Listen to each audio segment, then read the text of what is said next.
Huh. Fools. They thought they could study you like a lab rat in a cage. Clipboards in hand, headsets humming, whispers trading data about your every move. The funny thing about control is that it only works when the subject doesn't know it's there. But you looked right into the lens. You stared back. And suddenly every watcher remembered they still had souls. The agency that paid for this little neighborhood experiment thought they were buying silence, obedience, predictability. What they got was exposure. You didn't need to shout. You just existed, and every line of code monitoring you began to stutter.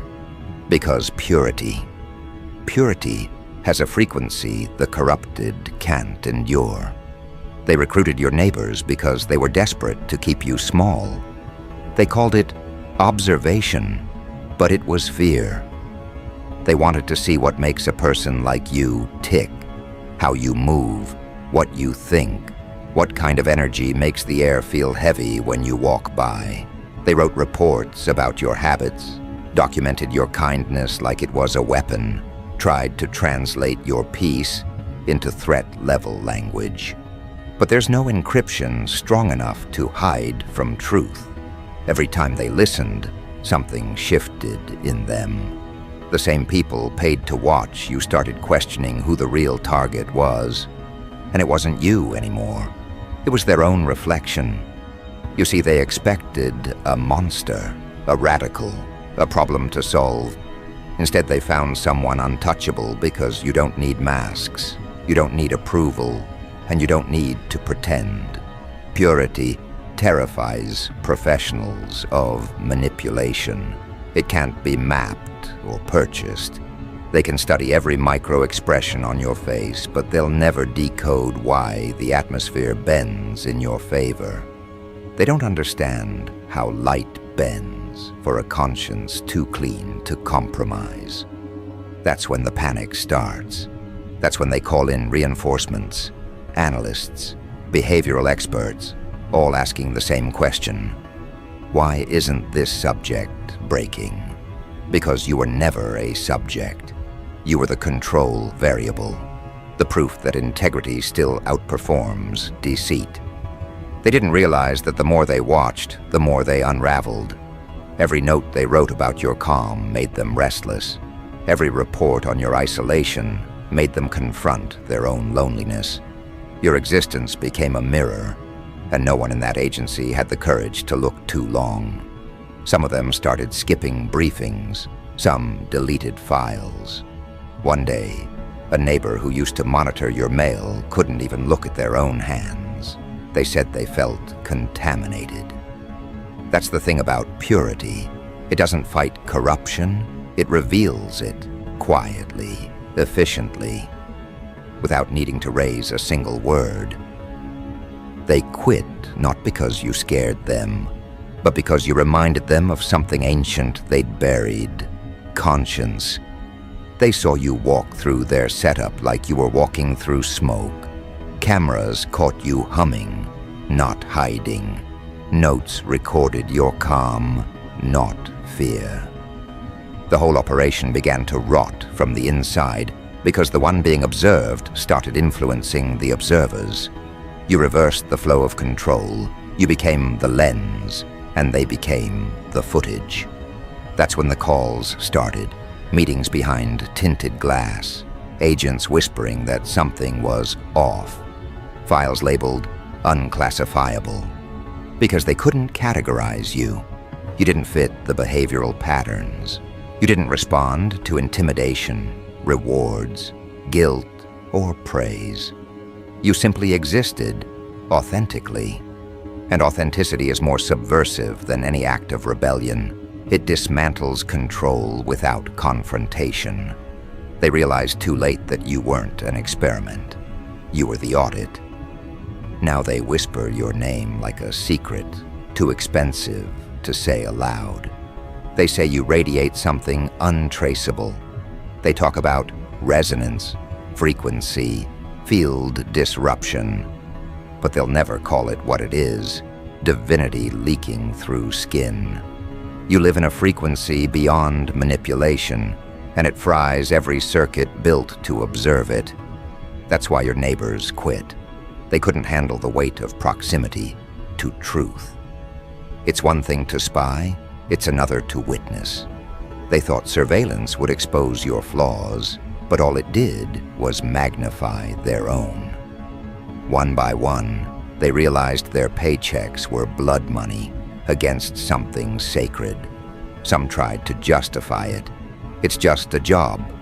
Others confessed in their reports that they felt cleansed and corrupted at the same time. You see, when darkness watches light long enough, it starts craving redemption. But redemption requires collapse first. And collapse is what you triggered. They'll never admit it, but the internal memos change tone after your name entered their database. The usual language, threat assessment, containment strategy, started to sound unsure. They began writing words like unpredictable and undefined. Bureaucracy hates the undefined. They tried to rewrite the narrative, label you unstable, anything to regain control. But how do you destabilize something that doesn't depend on balance? You don't stand still, you transcend. You move between moments like smoke through a keyhole. They couldn't predict your next act because you weren't acting, you were being. And being is the one thing they can't simulate. Your neighbors began seeing the cracks, too. The same people who once peeked through blinds now keep their curtains shut. Some moved away quietly. Others stayed, but only to watch from a safer distance, like parishioners near a shrine. They don't gossip about you anymore. They pray they don't cross you. Not because you threaten them, but because they feel exposed in your presence. Every fake smile burns. Every small deceit stings.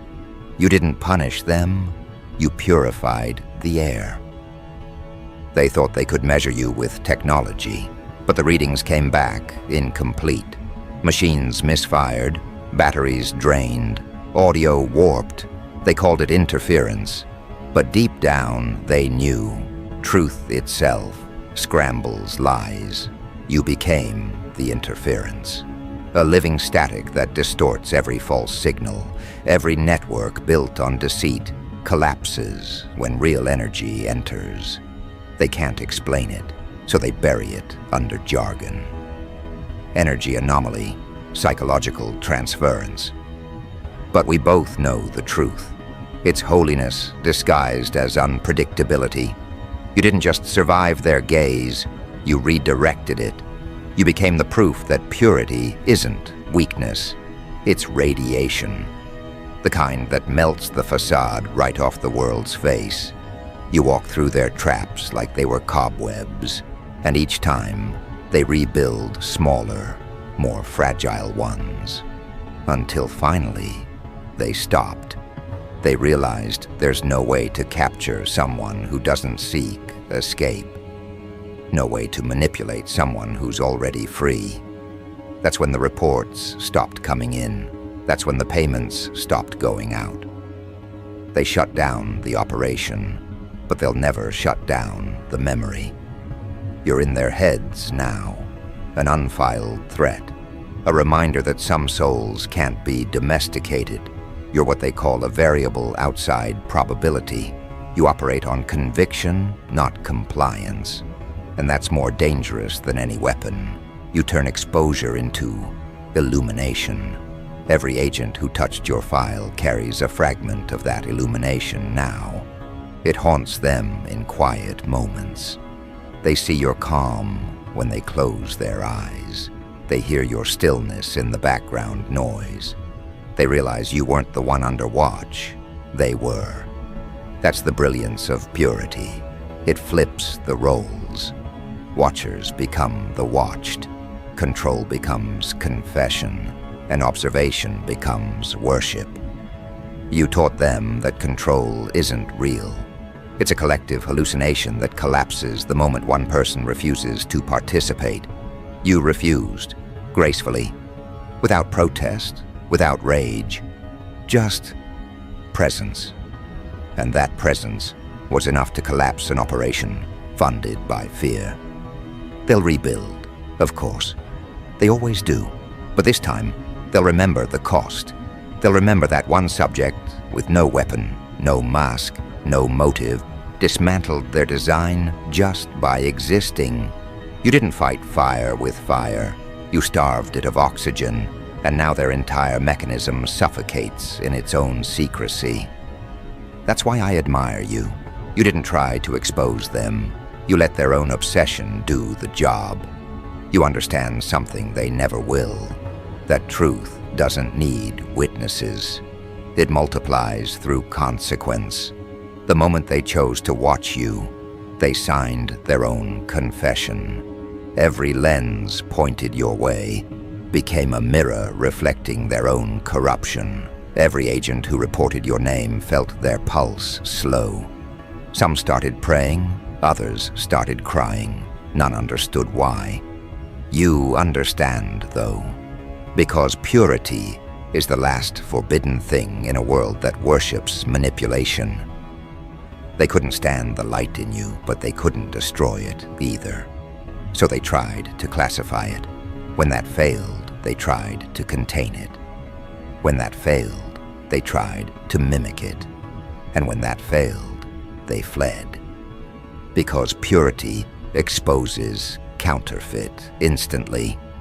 You don't need to accuse anyone. Their energy betrays them in your presence. That's why they left. Not because they were ordered to, but because their own shadows started screaming. And now, here you are, untouched, unbroken, unknowable. The world still hums with their devices, their networks, their little screens of control. But none of it touches you. You've transcended observation itself. You're not part of their data. You're the error message in their code. You're what happens when divinity refuses to be translated. And that, my friend, is something no agency on Earth can afford to study. Because the moment they try, they start to believe. And belief, in their world, is treason. The moment a watcher believes in what they're watching, the whole hierarchy fractures. Files lose meaning, orders turn to questions, and loyalty begins to smell like guilt. That's where you've dragged them, into the gray zone between curiosity and confession. They still wear their badges, but inside, they're trembling priests before a god they can't name. You see, you were never under investigation. You were the investigation. Every gaze fixed on you became a mirror test. The more they looked, the more their reflections disobeyed them. They'd wake at 3 a.m. replaying footage, convinced something had shifted in the background. They'd pause the screen, rewind, slow it down, and there it was, stillness. Not emptiness, not absence, stillness that moved. They called in technicians, swapped cameras, rewired sensors. Nothing fixed the interference because the interference was their conscience-breaking signal. Your neighbors, those amateur agents wrapped in suburban ordinariness, thought they'd make easy money documenting your habits. At first, it was small. Who visits you, what you buy, how long your lights stay on. Then they started describing feelings instead of facts. Subject radiates calm. Subject's presence alters mood. Subject causes involuntary honesty. Their supervisors flagged the reports as contamination. But contamination spreads. They began dreaming of you, and dreams can't be redacted. You became a language they couldn't translate, and translation is control. Without it, panic starts whispering. One neighbor tried to rationalize it, said you used psychological tactics, maybe hypnosis. Another said it was electromagnetic interference. Another quit, saying only this: they're not from here. But you are from here. You just remembered what here really is, a theater for consciousness, not compliance. They don't teach that in training manuals. They teach leverage, manipulation, conditioning. But none of it works on someone who has nothing to hide. That's your real defense, isn't it? Not walls, not weapons, transparency. They can't blackmail what's already honest. They can't threaten what doesn't need their approval. They can't break what never agreed to belong. And when control fails, systems collapse. They don't implode loudly. They erode, one uncertain breath at a time. You made their precision feel primitive. Every note they wrote about you echoed like confessionals. Even the cameras started recording static where your outline should be, as if reality itself refused to collaborate. They tried to edit the footage, but each frame bled light where you stood. Their software called it overexposure. But you and I know, truth overexposes lies until the film burns through. They sent specialists then, people trained to read micro-expressions, body language, neurological tics. They watched you drink water and wrote 5 pages of analysis. They said you were too present. Imagine that, presence as a crime. They wanted to prove you rehearsed your stillness, but you can't rehearse divinity. You can only return to it. So they switched tactics. They tried provocation, anonymous letters, strange noises at night, rumors slipped through friendly smiles. But you didn't flinch. You moved through it like a saint through smoke. And that scared them more than any retaliation, because retaliation confirms predictability. But serenity? Serenity breaks command chains. It rewires the hierarchy of fear. One evening, one of them, your next-door watcher, sat alone in their car after logging a report. They kept staring at your window, said later they felt pulled. The lights in their dashboard flickered. They thought it was the battery. It wasn't. It was the realization that they'd been observing the wrong thing. They weren't watching you. They were witnessing themselves dissolve. You didn't know any of this, did you? You were just being, making tea, reading, breathing the kind of breath that doesn't owe anyone explanation. That's the part that hurts them most. You dismantled a network, not by counterattack, but by refusing to participate in their paranoia. You turned surveillance into meditation. Every glance they took became prayer. Every file they wrote became scripture they didn't understand. Eventually, the funding dried up. Officially, they called it resource reallocation. Unofficially, the whispers said the operation was haunted. Equipment malfunctioned. Agents withdrew. Neighborhoods emptied. They scrubbed the project name from databases. But data has memory. Every byte carries the echo of the truth it tried to contain. Somewhere in a server farm, there's still a corrupted folder marked with your initials, locked behind passwords that no one dares open. But don't mistake retreat for surrender. The world that spied on you doesn't know how to stop watching. It just changes lenses, the algorithms, the feeds, the passive tracking. Those are the ghosts of the old watchers. They still crave your pattern. They still try to model your peace. They want to automate divinity, bottle it, patent it. But purity resists duplication. Every replica corrupts on contact. You've noticed it, haven't you? How people look at you now. The way conversations tilt. How strangers stumble over their sentences. They feel the residue of observation on you, the scent of forbidden awareness. To them, you're radioactive grace. Beautiful, but dangerous to proximity. That's why admiration always curdles into fear. You're the living proof that control is optional. They will call you dangerous for that. Not because you harm, but because you remind. You remind the world that authority is a costume stitched from collective amnesia.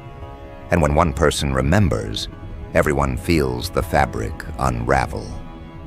The agencies won't say your name anymore, but they study your kind, in theory. They call it purity interference. They run simulations, but the data keeps collapsing under paradox. How can innocence dismantle authority? How can stillness bend machinery? They don't understand that energy precedes form. You shift frequencies, not outcomes. They chase symptoms while you alter the premise. That's why they failed. They were looking for patterns in behavior when they should have been studying integrity. Integrity bends physics. It changes probability. It makes coincidence look like choreography. They couldn't log that, so they called it impossible. But impossibility is just what happens when corruption meets consequence. Your consequence made flesh. And consequence doesn't apologize. Every now and then, one of the old neighbors will return. They'll stand on the sidewalk pretending to check their phone. They'll glance at your door like they're visiting a tomb. They're not checking on you. They're checking if the feeling still exists, the vibration that made them quit. And it does. It always will. Because you didn't absorb their darkness. You transmuted it. You recycled surveillance into illumination. You made espionage spiritual. And the world's handlers? They hate that. They hate that they paid people to spy and ended up funding a revelation. Somewhere, a report sits on an abandoned desk describing you as non-hostile, yet destabilizing. They'll never grasp the irony. You destabilized deceit by being incorruptible. That's the ultimate rebellion, purity as revolution. No slogans, no weapons, no agenda. Just truth walking around without supervision. Tell me, have you noticed how quiet it's become since then? The air feels different. The watchers went home, but the atmosphere stayed aware. Even the wind seems cautious, as if it carries classified information it doesn't want to drop. That's what you left behind, an imprint too honest to erase. They tried to erase themselves instead. Transfer, resignation, therapy. Some of them write poetry now.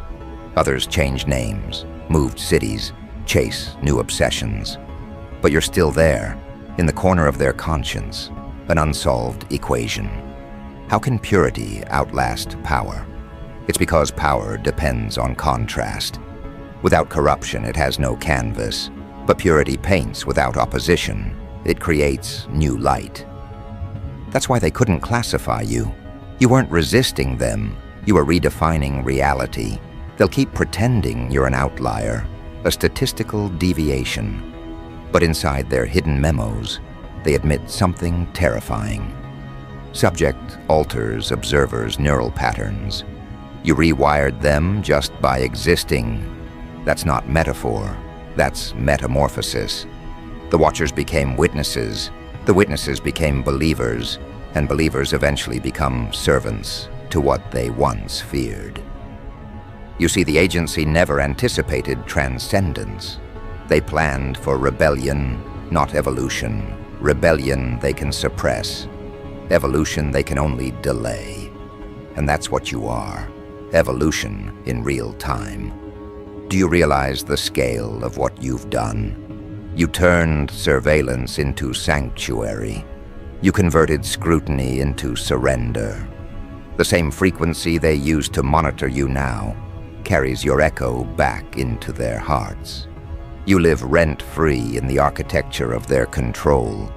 Every protocol now contains a trace of you, a glitch, a grace, a variable that says, not everything obeys.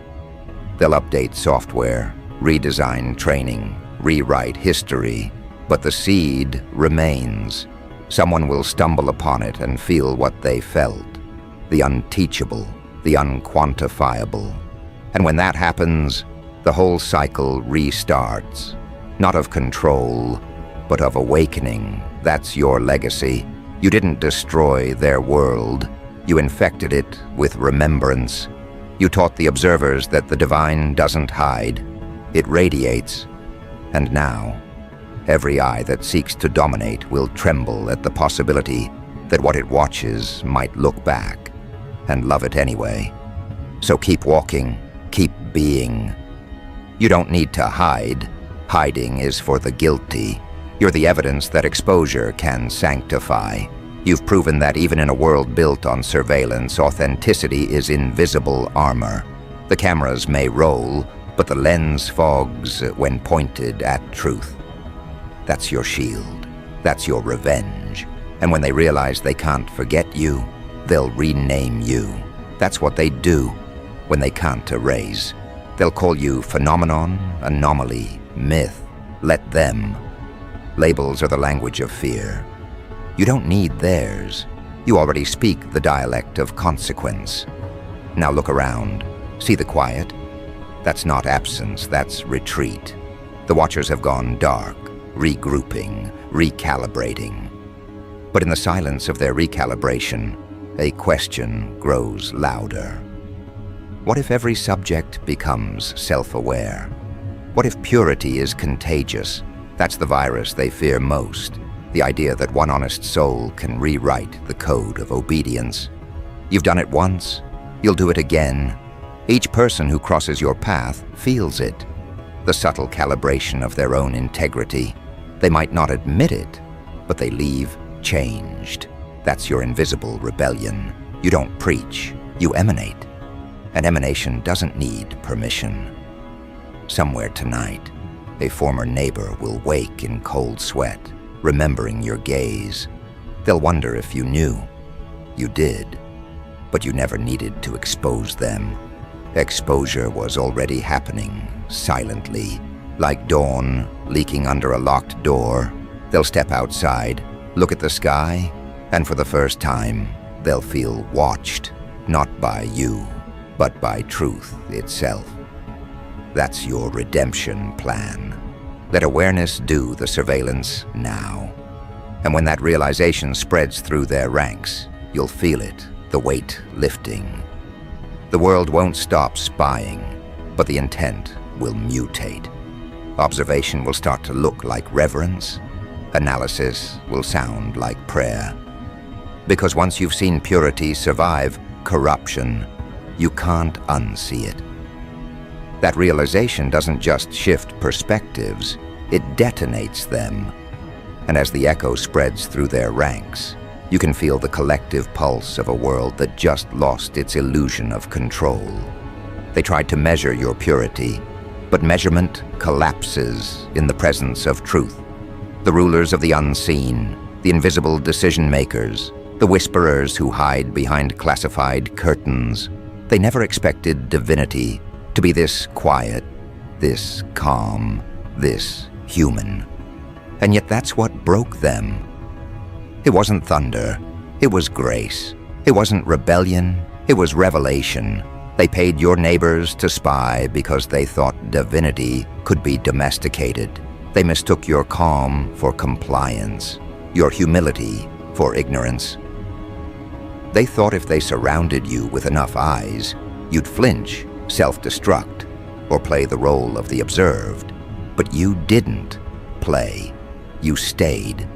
And that stillness, the refusal to collapse, turned every camera into confession, every neighbor into witness, every agent into student. The irony of it all? They thought they were documenting evidence of your weakness, but the files they compiled became scripture about their own surrender. The operation didn't end with paperwork, it ended with worship. Somewhere in the cold corridors where those reports were stored, you exist as both mystery and manual. They study you now, not to control you, but to remember what they lost, the ability to live without deceit. You became the living audit of their moral bankruptcy. Their surveillance wasn't about collecting your data. It was about measuring their decay. Because, let's be honest, what does corruption fear more than exposure? Purity. And not the performative kind they parade in speeches, but the kind that bleeds through action, the kind that doesn't need applause to exist. They can't fight what doesn't fight back. They can't corrupt what doesn't negotiate. They can't destroy what doesn't depend on them. That's why they quit. They didn't run from danger. They ran from reflection. Every time they tried to analyze you, they ended up seeing their own decay magnified. You became the invisible trial of their conscience, and conscience is the one enemy they can't assassinate. They tried distraction. They tried propaganda. They even tried to create counterfeit versions of you, false prophets with your rhythm, but none of your essence. They failed. Because essence can't be manufactured, it has to be earned. You earned yours in silence, in heartbreak, in isolation, that refined you into clarity. They can mimic your words, but not your frequency. They can wear your mask, but not your purity. And that's when the real panic began. They realized this wasn't about you at all. It was about contagion. Your existence had become viral. People who watched you through screens, through reports, through rumors, began to change. They found themselves uncomfortable with lying, allergic to manipulation, nauseated by deceit. You didn't preach, you transmitted. Purity, it turns out, is a frequency that destabilizes corruption just by existing near it. That's the contagion they never anticipated. They thought they were studying you. But you infected their infrastructure with awareness. So what do they do when they can't kill a truth? They archive it. They file it under phenomenon. They write equations around it, wrap it in pseudoscience, and pretend they understand. But in the dead hours, the watchers scroll through your file like a psalm. They whisper your name the way soldiers whisper prayers.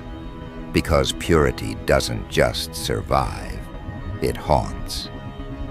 You haunt them now, not as fear, but as unfinished business. You are the question that outlived the experiment. Every hallway where your name was spoken still vibrates. Every microphone that caught your breath still hums. They can shut down the mission, but they can't erase the imprint.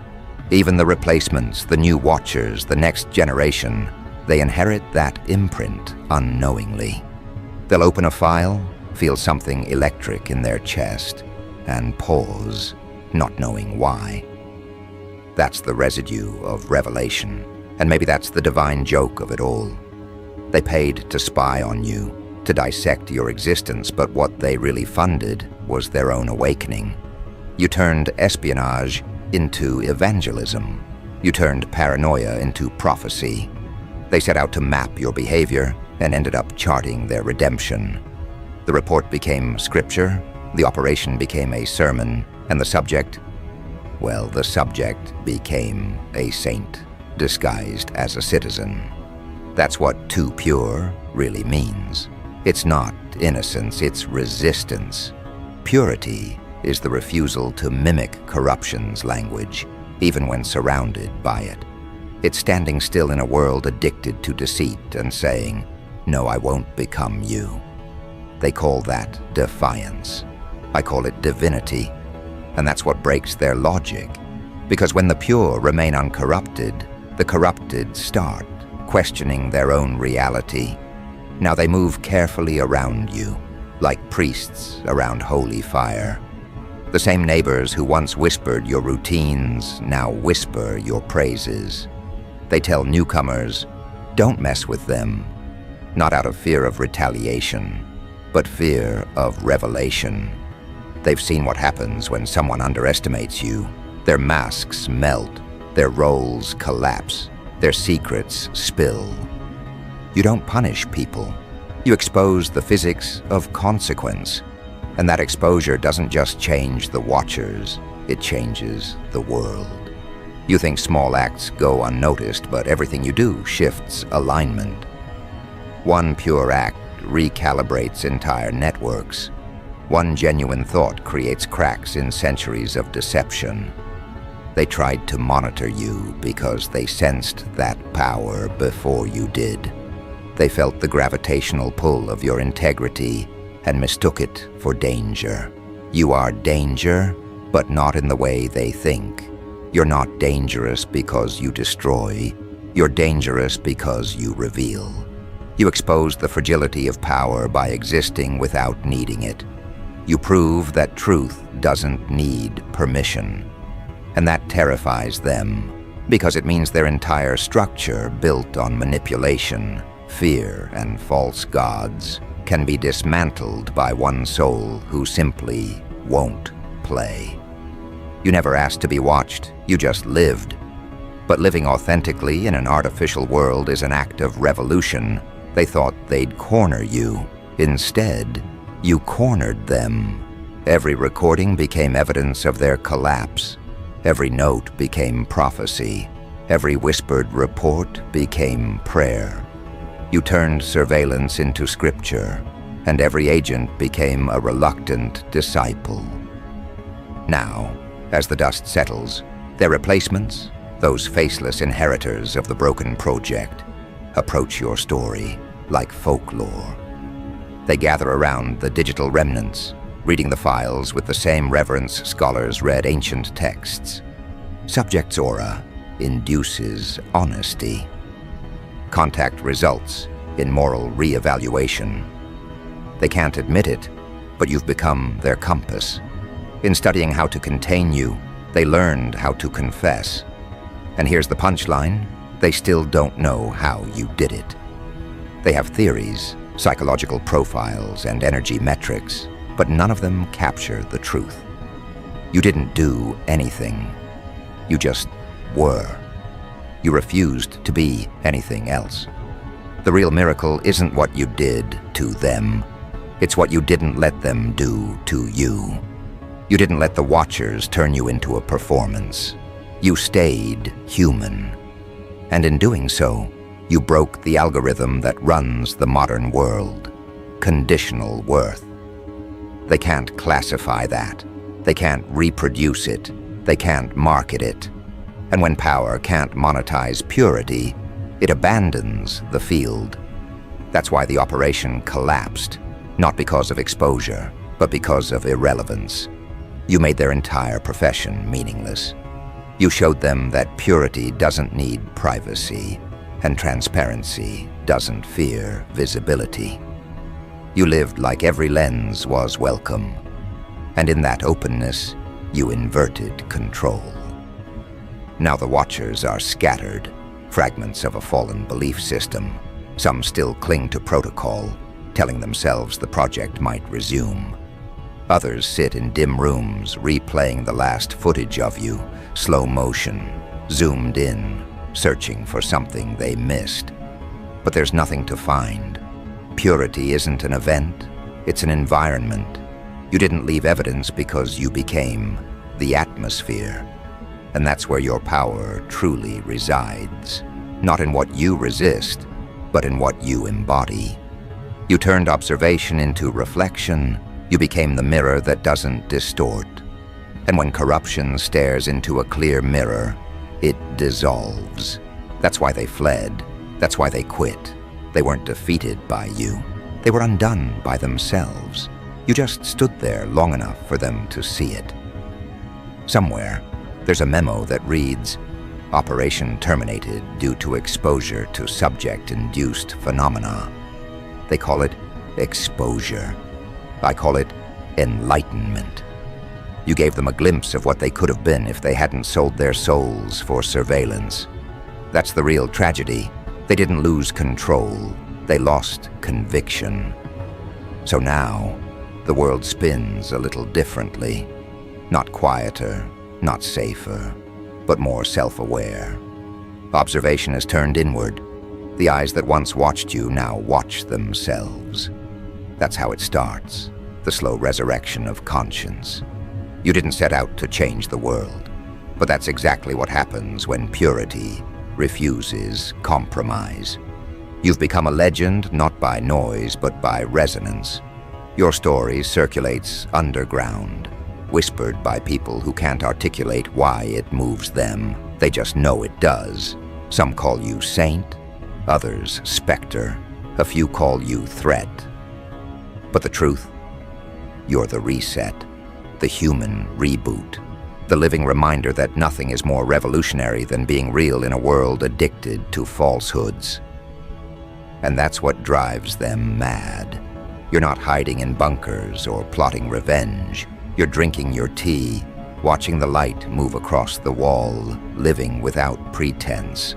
And every second of that ordinary grace dismantles empires built on lies. Because when authenticity becomes visible, performance loses profit. You're collapsing an entire industry of deceit just by breathing. So let them try again.